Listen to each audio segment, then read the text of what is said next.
अब यही लोग जो ये सब चीजें करते हैं वो अर्नब के लिए बहुत आंसू बहा रहे हैं, वो अर्नब के लिए सड़क हाँ। पर आ गए हैं। अब तो मुझे ऐसा लग रहा है कि कुछ छुपा हुआ ही नहीं है। मतलब एक ही पार्टी के प्रवक्ता से लेकर मंत्री तक सड़क पर आ जा रहे हैं एक संपादक के लिए। आपने इससे पहले ऐसा होते कभी देखा है? और जिसके लिए वो संपादक काम कर रहा है वो मौन है। देखिए, मैं इसमें 2 बात कहना चाहता हूँ। पहली बात तो ये कि ऐसा तब हुआ था जब हम्म, इंदिरा गांधी जी ने इमरजेंसी लगाया था हम्म, और किसी पत्रकार के ऊपर अगर कुछ कहा जाता था, तो पूरी की पूरी बिरादरी बोलती थी। उस वक़्त पत्रकार समुदाय खेमेबाजी में नहीं बँटा हुआ था। हम्म, आज ये परिस्थिति बदल गई है। आज हर समुदाय, सिर्फ पत्रकार ही नहीं, आप सेना के पूर्व अधिकारियों को देख लीजिए, आप जो है रिटायर्ड ब्यूरोक्रेट्स को देख लीजिए, आप रिटायर्ड जजों को देख लीजिए, आप पत्रकारों को देख लीजिए, आप कलाकारों को देख लीजिए, आप बिज़नेस कम्युनिटी को देख लीजिए। हर समुदाय जो है वो खेमों में बँट गया है। क्यों बँट गया है? जो एस्टेब्लिशमेंट है, वो एस्टेब्लिशमेंट ही ये खेमाबाजी क्रिएट कर रहा है। जो हम्म, एस्टेब्लिशमेंट के सामने बिछ जाते हैं, लेट हम्म, जाते हैं, वो तो उनके लिए बहुत अच्छे हैं। और जो हम्म, उनको क्वेश्चन करना शुरू कर देते हैं, उनको वो देशद्रोही कहना शुरू कर देते हैं। और बिल्कुल। इसी खेमेबाजी के चलते आज हम लोग एक संकट से घिर गए हैं। एक तरफ सैद्धांतिक तौर पे अगर किसी पत्रकार के साथ कुछ गलत होता है, तो ये हम्म, अभिव्यक्ति की आजादी के ऊपर हमला है, सैद्धांतिक तौर हम्म, पे। व्यवहारिक हम्म, तौर पे हम क्या देख रहे हैं कि जब गौरी लंकेश की हत्या की गई, तो लोग चुप्पी साध लिए और हम्म, पत्रकार बिरादरी में से ही लोगों ने उस महिला को, उस बूढ़ी महिला को, वो माँ की तरह थी मेरे लिए और वो पब्लिकली इस बात को क्लेम करती थी कि कन्हैया मेरा बेटा है। जब उनको ट्विटर पे कुतिया कहा जा रहा था, आप सोचिए कि एक बेटे को कितना बुरा लगेगा। जब किसी महिला को रेप की धमकी दी जाती है, किसी महिला पत्रकार को, तब ये चुप्पी साध लेते हैं। जब महिला पत्रकारों को प्रेस्टिट्यूट कहा जाता है, तब ये चुप्पी साध लेते हैं। जब उनके साथ कोई बदतमीजी की जाती है, तब ये चुप्पी साध लेते हैं। अभी दलित कैमरा की एक जर्नलिस्ट के साथ प्रधानमंत्री की रैली में बदतमीजियां की गई, उनके जी, साथ सब कुछ करने हो जाने की संभावना थी और उस पर सब लोगों ने चुप्पी साध ली। लेकिन जो सरकार का चाटुकार है, पत्रकार नहीं कह लीजिए, प्रवक्ता कह लीजिए, उसके सही लिए लोग बात है। सिद्धांत की दुहाई देने लगते हैं। तो मैं इस हम्म, संबंध में कहना चाहता हूं कि सैद्धांतिक तौर पर किसी भी पत्रकार के साथ, किसी भी मीडिया संस्थान के साथ सरकार के द्वारा किसी तरीके का कोई हमला नहीं किया जाना चाहिए और सत्ता का दुरुपयोग नहीं होना चाहिए। हम्म, लेकिन जो लोग इसकी आड़ में, मैं एक बात आपको बताना चाहता हूं, जब कोर्ट में हमारे ऊपर हमला किया गया, तो जो गुंडे थे, उन्होंने वकील का कोट पहन लिया। तो अब हम वकील बिरादरी के खिलाफ तो नहीं है, लेकिन वकील की बिरादरी को जो बदनाम कर रहे हैं, तो वकील बिरादरी को ही उसके खिलाफ बोलना चाहिए।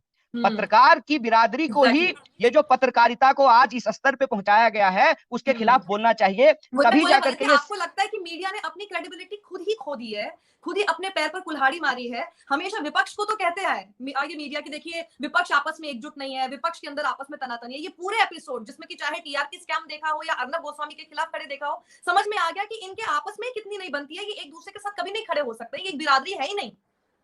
देखिए, मीडिया की बारी बहुत बाद में आई है। सबसे पहले ये इस देश के विद्यार्थियों के साथ हुआ।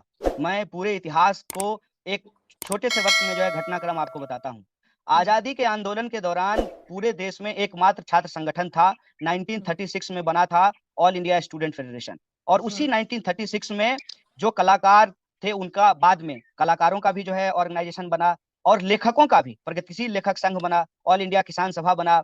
जब देश आज़ाद हो गया, तो सबसे हम्म, पहले इन समूहों में, इन बिरादरियों में वैचारिक बहाना बना करके इनमें टूट-फूट पैदा की गई।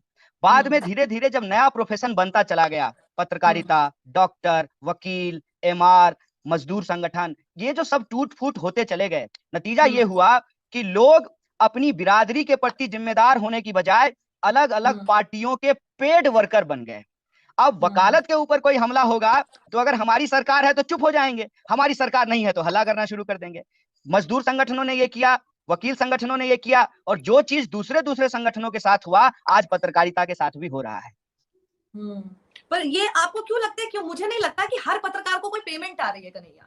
ये कुछ अपने आप भी कर रहे हैं, ये खुद ही सेल्फ रेगुलेशन मोड में घूम रहे हैं। क्या ये छोटी छोटी सी आस है कि भैया हमको ट्विटर पे फॉलो कर ले पीएम, हमारे कुछ काम हमें चाहिए होगा तो हमारा वो हो जाए, या फिर कल को जैसे आजकल हम देख रहे हैं जो भी सवाल खड़ा करता है उसके ऊपर तो एफआईआर कर दी जाती है, तो कम से कम हम इस चीज से बचे रहेंगे हमेशा। कल को कुछ भी अगर कुछ भी काम कर दिया, कुकर्म कर लिया, तो हम बच जाएंगे, क्योंकि भाई हम इतने समय से इनके पक्ष में बोलते आए हैं।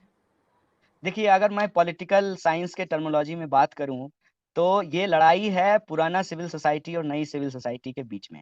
या यूँ कह लीजिए, उस सिविल सोसाइटी में अपना स्पेस बनाने की लड़ाई है। तो उसमें क्या हो रहा है कि जो पहले से वहाँ एस्टेब्लिश लोग हैं, वो नए लोगों की एंट्री नहीं चाहते हैं। तो नए लोगों के सामने एक विकल्प मिल गया जब सत्ता परिवर्तन हुआ। तो उनको लगा कि अगर हमको प्रेस क्लब में जगह नहीं मिला है तो कोई बात नहीं, हम पीएमओ में डिनर के लिए चले जाएंगे और अपने आप को बड़ा पत्रकार कहलाएंगे। तो वहां वो स्पेस की लड़ाई लड़ना छोड़ करके वो जो है सत्ता के साथ अपने आप को जुड़ा हुआ दिखा करके समाज में झूठी प्रतिष्ठा लेना शुरू कर दिए। और ये उसी का नतीजा है कि प्रधानमंत्री ट्विटर पे फॉलो कर दें या उनके जो फॉलोवर हैं वो हमको ट्विटर पे फॉलो करने लगे। इस छोटी छोटी ख्वाहिशों में लोग अपने आप को बांट लिए और कैसे इनडायरेक्टली वो पूरी की पूरी बिरादरी के खिलाफ हो गए, पूरी की पूरी पत्रकारिता की नैतिकता के खिलाफ चले गए और बाजार में खड़े हो गए। बाजार में देखिए, इंटरेस्ट एक चीज होता है, बिजनेस एक चीज होता है, लेकिन बिजनेस ही जर्नलिज्म नहीं है। जैसे मैं अक्सर ये बात कहता हूं कि मैथमेटिक्स ही पॉलिटिक्स नहीं है। अगर मैथमेटिक्स ही पॉलिटिक्स होता तो दुनिया भर के पॉलिटिकल साइंस के डिपार्टमेंट बंद कर दिए जाते और पॉलिटिक्स को मैथमेटिक्स के डिपार्टमेंट में पढ़ाया जाता। कई बार ये भ्रम होता है कि आप सत्ता की चाकरी करते हैं तो आप बड़े पत्रकार बन जाते हैं, जबकि ऐसा होता नहीं है। साहित्य की अगर मैं बात करूं तो दो तरीके के कवि होते हैं, एक होते हैं दरबारी कवि, दूसरे होते हैं जनता के कवि। दरबारी कवि के पास जो है बड़ी सुख सुविधा होती है, लेकिन जनता के जो कवि होते हैं वो सदियों याद किए जाते हैं। मीर तकी मीर और गालिब किसी महाराज किसी राजा की दरबार में ही सिर्फ जो है शेर व शायरी नहीं करते थे, उनकी पहुंच भिखमंगों तक भी थी और कोठे पर नाचने वाली भी उनके शेर और शायरी को गाया करती थी। जनता के जो कवि होते हैं उनकी पूछ उस समाज में जिस समय वो जी रहे हों उस समय भले ना हो, लेकिन आने वाली सदियां उनको याद करती हैं। यही पत्रकारिता के साथ होता है। कुछ लोग नैतिकता और सिद्धांत के लिए जीते हैं, कुछ लोग बिजनेस के लिए जीते हैं, और जो बिजनेस के लिए जीते हैं उनके लिए सत्ता के प्रति समर्पित होना जरूरी हो जाता है। कन्हैया, मैंने जब ये जिक्र किया था कि आप मेरे साथ लाइव रहने वाले हैं, तो ट्विटर और फेसबुक पर कुछ लोगों ने सवाल पूछे थे, तो मैं उनके सवाल भी एक बार यहाँ पर लेना चाहती हूँ। अंकुर सेठी हैं, इनकी कवर फोटो पे लिखा हुआ है रोजगार चाहिए, मतलब ये बेरोजगारी और इस इशू पे बात करते हैं। तो उन्होंने आपसे सवाल पूछा है, देश दुनिया के मुद्दों पर चुप्पी रहती है आपकी, ये उन्होंने बोला। अब सिर्फ अपने राज्य और कुछ एक स्थानों तक सीमित हो गए हैं आप, मीडिया में भी अब पहले जैसी चर्चा नहीं है। क्या मोदी सरकार से बुरी तरह डर गए हैं? क्या अपने लिए सुरक्षित मुद्दे ढूंढने लगे हैं कन्हैया कुमार, जिससे कि केंद्र सरकार के सामने ना आए? देखिए, इसको कहते हैं, रामचरितमानस में एक लाइन लिखा हुआ है, जाको रही भावना जैसी प्रभु मूरत देखई तिन तैसी। मैं आपकी इच्छा और आपके मन की बात को कैसे जवाब दूं, लेकिन मेरे मन की बात अगर आप पूछ रहे हैं तो एक बात बताइए कि अगर डरना होता तो 4 साल बाद क्यों डरते? जब जेल गए थे उसी समय ही सरकारी गवाह बन जाते और वहां से निकलने के बाद संबित पात्रा की तरह टीवी में बैठ करके सरकार की हर गलती को सही साबित करते रहते तो हम भी ओएनजीसी के डायरेक्टर बन गए होते, कहीं का जो है राज्यपाल बना दिया जाता या राज्यसभा का मेंबर बना दिया जाता। तो मैं तो वही कर रहा हूं जो कर रहा था। रही बात कि मीडिया में कम दिखते हैं, ये हमारे हाथ में नहीं है भाई। मेरा नाम कन्हैया अंबानी नहीं है कि मैं जो है कई मीडिया संस्थान का मालिक हूँ, कि मैं कब सोता हूँ, कब जगता हूँ, कब थूकता हूँ, कब हंसता हूँ, कब बोलता हूँ, ये सब कुछ न्यूज हो। मैं एक साधारण नागरिक हूँ आपकी तरह। जब मीडिया को जरूरत लगती है तो बुला लेती है, जब मीडिया को लगता है कि नहीं इसकी जरूरत नहीं है तो नहीं बुलाती है। तीसरी बात, आपने कहा कि देश दुनिया का मुद्दा उठाना बंद कर दिया है।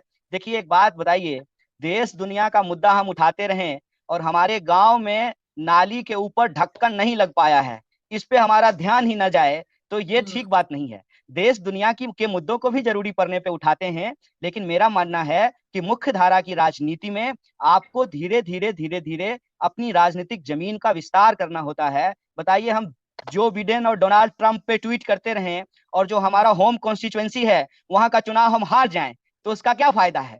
मैं जमीन पे काम करने वाला एक सामाजिक कार्यकर्ता हूं और मुझे अपनी जिम्मेवारियों का एहसास है।